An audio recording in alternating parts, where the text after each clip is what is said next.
বন্ধুরা, এটি হচ্ছে ইদ্রাকপুর কেল্লা।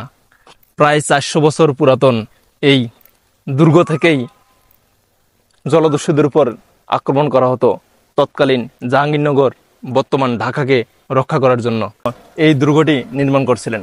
এই দুর্গের উপরে অনেকগুলো ছিদ্র দেখতে পাবেন। এই ছিদ্রগুলোর অনেক প্রযুক্তিগত কারণ আছে।